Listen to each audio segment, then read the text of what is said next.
దేవునికి స్తోత్రము. అనుదిన దేవుని వాక్య ధ్యానమునకై ఈరోజు 2025 సంవత్సరము నవంబర్ నెల 3వ తారీఖు.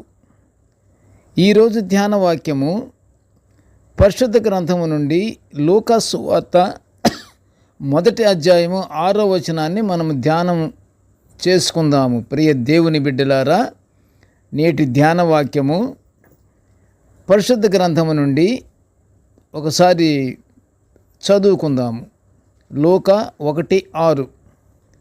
వీరిద్దరూ ప్రభువు యొక్క సకలమైన ఆజ్ఞల చొప్పున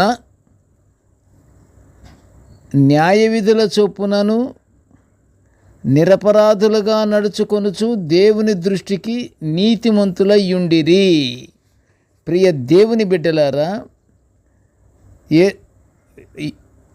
యేసుక్రీస్తు ప్రభు వారి యొక్క ప్రశస్త నామములో మీ అందరికీ శుభములు దీవెనలు కలుగునుగాక. నేటి ధ్యాన వాక్యాన్ని చదువుకున్నాము కదా. ఇందులో వీరిద్దరూ ప్రభువు యొక్క సకలమైన ఆజ్ఞల చొప్పునను న్యాయ విధుల చొప్పునను నిరపరాధులుగా నడుచుకొనుచు దేవుని దృష్టికి నీతిమంతులయ్యుండిరి. ఈరోజు ధ్యాన వాక్యం ఇది, లూకా సువార్తలోని వాక్యము.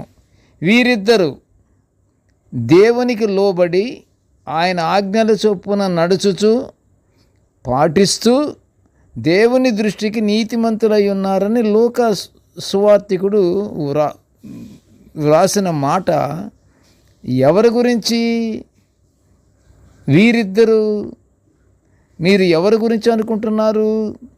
ప్రియ దేవుని బిడ్డలారా, వారు ఎవరనగా యాజకుడైన జకర్యా మరియు ఆయన భార్య ఎలిజబెత్. ఈమె అహరోను గారి కుమార్తె. అయితే ప్రియ దేవుని బిడ్డలారా, వీరు దేవునికి ఇష్టలైన బిడ్డలు, డైరెక్ట్గా దేవుని దృష్టిలో ఉన్న బిడ్డలు, దేవునికి ఇష్టమైన బిడ్డలు, దేవునితో నిత్యము సహవాసమున్న బిడ్డలు. ఎలిజబెత్, జకర్యా.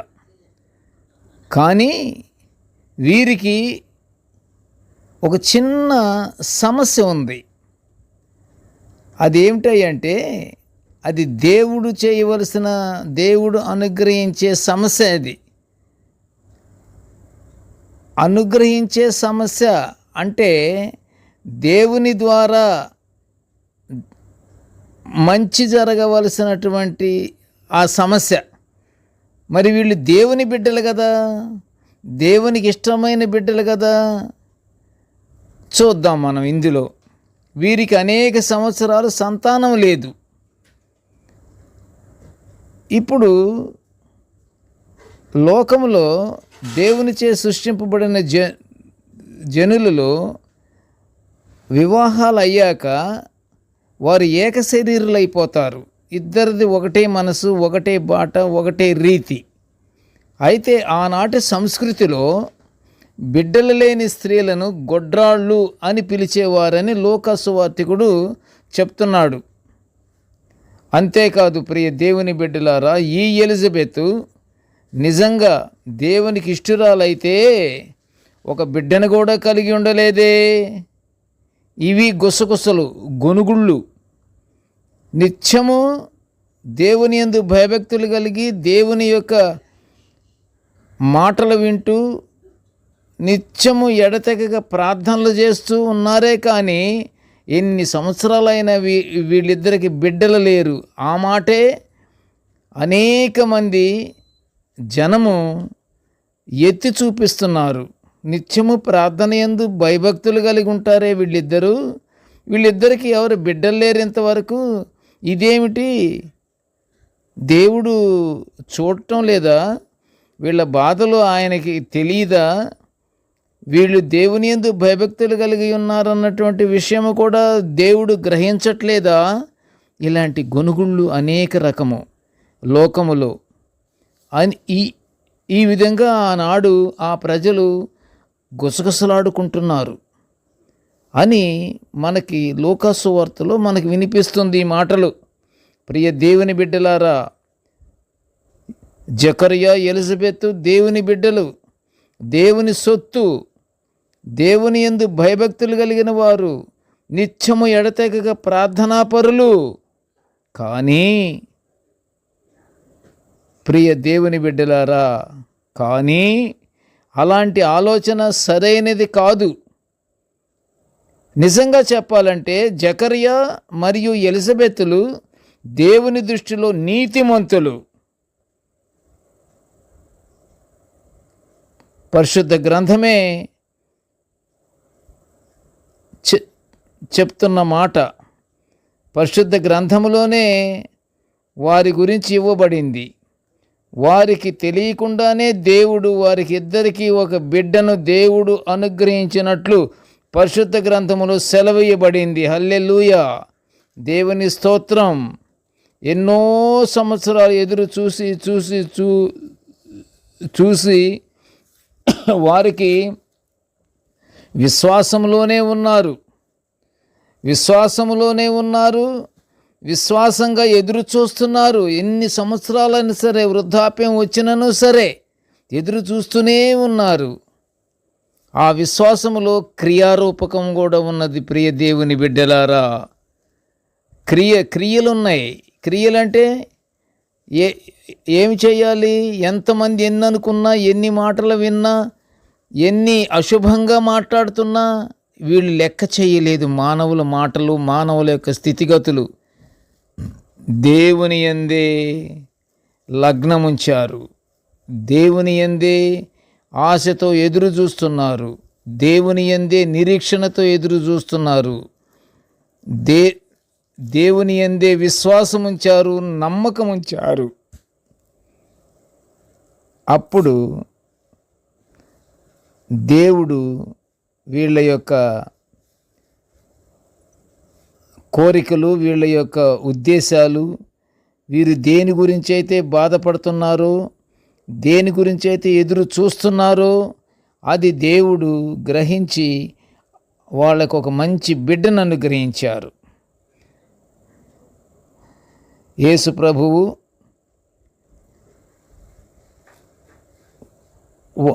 దేవుడు వారిద్దరికీ ఒక బిడ్డను దేవుడు అనుగ్రహించాడు. అయితే ఈ బిడ్డ పరిశుద్ధమైన బిడ్డ. ఆ బిడ్డే యేసు ప్రభువు వారికి బాప్తీసం ఇచ్చినటువంటి పెద్ద ప్రవక్త అయినటువంటి యోహోను. ఆమేన్, హల్లెలూయా. వారికి లేక ఎదురు చూస్తున్నటువంటి యొక్క వారి కోరికను దేవుడు మన్నించి వారికి ఒక బిడ్డనిచ్చారు. ఆ బిడ్డే యోహోను. ఆ యోహోనే మన యేసు ప్రభు వారికి బాప్తీసం ఇచ్చినటువంటి పెద్ద ప్రవక్త. కొందరు మనుషులు బాహ్యంగా బాధపడుతుంటే, వాళ్ళు బాధపడుతున్నను దేవునికి విధేయులై జీవిస్తున్న వారు దేవుని దృష్టిలోనే ఉంటారు. ప్రియ దేవుని బిడ్డలారా, బాహ్యంగా బాధపడుతున్నా వారికి తగిన సమయమందు దేవుడు న్యాయం చేస్తారు. వారు అలాంటి వాళ్ళు దేవుని దృష్టిలోనే ఉంటారు. దేవుడు వారిని దూరపరచడు. ప్రియ దేవుని బిడ్డలారా, కొన్ని అనుకున్న సమయానికి జరగలేదని నిరాశ చెందకూడదు కూడాను. దేవుడు తప్పక కార్యం చేస్తాడనే విశ్వాసంతో మనము ప్రార్థన చేయాలి. ఇచ్చట అదే జరిగింది. వారి ప్రార్థనలు దేవుడు విని ఆలస్యమైన మంచి బిడ్డను వారికి అనుగ్రహించాడు.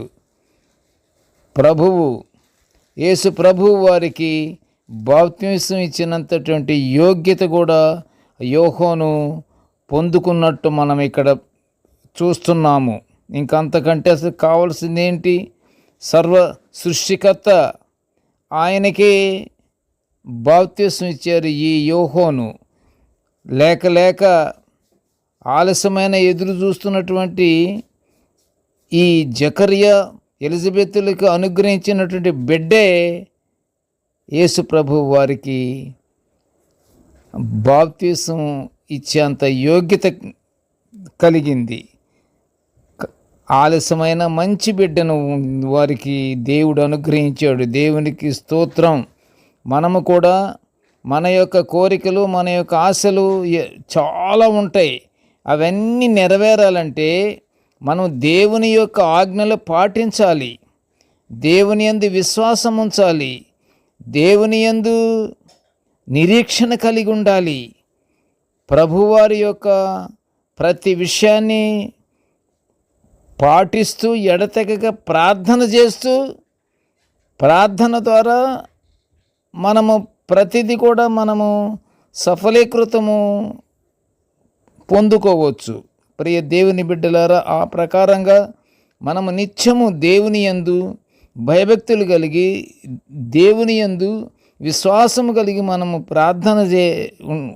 ప్రార్థనలతో ఉంటే మనకు తప్పకుండా దేవుడు మనకు కావలసినటువంటిది అనుగ్రహిస్తాడు. దేవునికి స్తోత్రం. ప్రార్థన చేసుకుందాము. కృపగల తండ్రి, జీవముగల నాయనా, నీ పాదములకు స్తోత్రములు.